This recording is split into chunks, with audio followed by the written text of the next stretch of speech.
I closed my eyes, drew back the curtain to see for certain what I thought I knew. Far, far away, someone was weeping, but the world was sleeping. Any dream will do.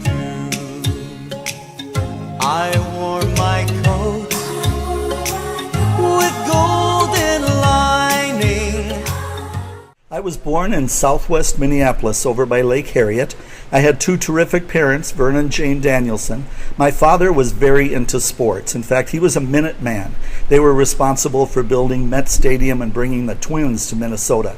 So I know he would have liked it if I'd been in athletics, but he was very supportive, and once I started being in plays, he was right in the front row and never missed a production.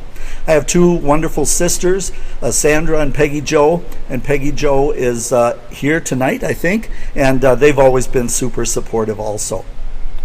I went to Southwest High School, and a couple things happened there that really meant a lot to me. First of all, ninth grade algebra, where I learned to love math, but I also learned to love the girl that sat in front of me.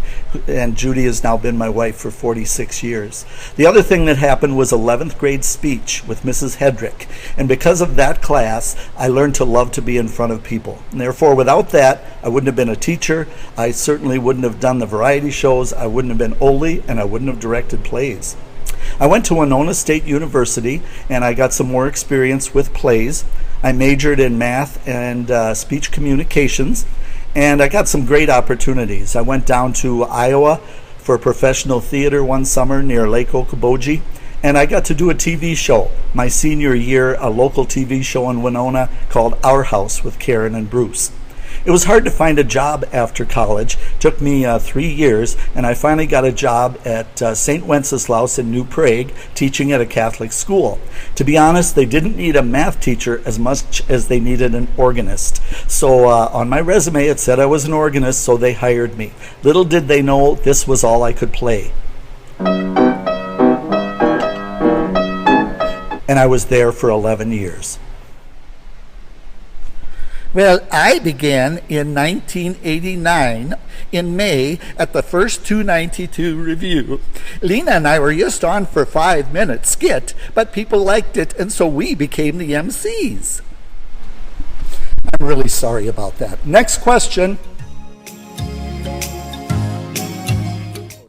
At the Catholic school, there was no theater department, so I started one, and we had original productions because there was no money for royalties. And so I wrote plays such as Hansel and Your Sister Gretel, and the music director, Bob Wagner, wrote musicals such as Across the Raging Main, and we put those shows on for 11 years.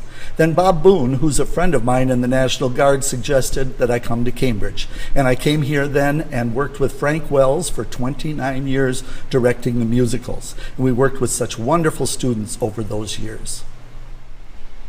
So we were sponsored by our teachers union, and we did the show for 20 years. Yeah, we gave away $100,000 in scholarships for people going into education, and they told us to quit doing it when we had $100,000 in the bank, so those scholarships would go on forever.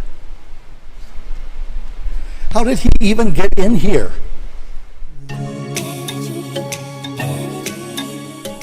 Well, first of all, I'd have to say that helping get to design the Performing Arts Center was such a thrill.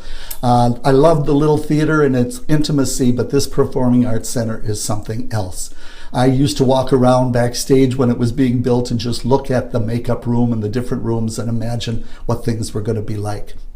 In the productions, every one of them had a special moment, but let me just mention a few. I loved Annie Get Your Gun. The very first show Frank and I directed together was so fun. And then we got to do Joseph a few times. Cinderella was so magical with having a horse on stage and having a hydraulic lift bring up the carriage. I loved doing My Fair Lady because my son was in that. He was just the best at being head of set construction and backstage, but he wanted to be in a play when it came to My Fair Lady, so he was Alfred P. Doolittle. And he and I together worked on the choreography for Little Bit of Luck and Get Me to the Church on Time. In the new Performing Arts Center, a few of my favorites would have had to be The Magic of the Wizard of Oz and then Peter Pan. Getting to fly people and having the pirates rappel off the catwalk for their entrance, very special. And then I'd like to mention the wedding singer, because the first time I got to work with my daughter-in-law, who was an amazing choreographer. 29 wonderful years with wonderful kids. So many memories to think of, I'll tell you that. We had such a good time over those years. Oh, the funny skits we got to do, and we got to the opera, do you remember that? And the Zelda skits, oh, and the fun times we ad-libbed. But some of my best times were with little Oli, and also with Einar Peterson in the rowboat.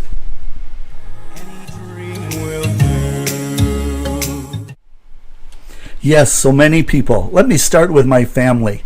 I'd like to thank my wife, Judy. She did costumes, she did makeup, she did tickets, anything I needed her to. I'd like to thank my son, who worked on set, who worked on backstage, who worked on stage. I'd like to thank my daughter-in-law, who did 4 shows of choreography for us. Of course, I'd like to thank Frank Wells, who's just the best partner you could ask for. I'd like to thank the directors I worked with, Deanna Lindenfelser, Fran McGivern, Kelly Farney. And I'd like to thank the adults who helped us out, like Randy Hagemeister, who did costumes for us for years, Larry Ostrom, Tim and Viva Anderson, and Aaron Knudsvig, who did some great choreography in shows like Anything Goes and Peter Pan and Les Miserables. And to all the students that I worked with, terrific students, I'd like to say to you, hey, hey, boogaloo. Well, I've got people I want to thank too, you know. I want to thank Judy Danielson. She did tickets for us for all those years. And I want to thank little Oli. I think he's out there somewhere. Oh, we had a wonderful time. And my favorite line was to say, little Oli, you got your brains from me. And he'd say, I must have. Mama still has hers. I want to thank Ann Berg, wonderful Lena. I want to thank Einar Peterson, Frank Wells, for all the songs he wrote. Best the peg leg Holstein. And I want to thank the people in the Zelda skit, you know, Becky and Bill and Linda. I want to thank Lynn Wedland and the grad band for kicking the show off every year. I want to thank the Abrahamson sisters, John and Judy Lundeen, and all the people that were in our show. Oh, I got to thank Jack Hammergren and Fran McGivern. They were the producers for the second 10 years, and all the people that were involved. Thank you so much for all the fun. I'd like to thank Chad Philly for nominating me for this award, and the Hall of Fame committee for feeling that I was worthy. Thank you very much. What an honor.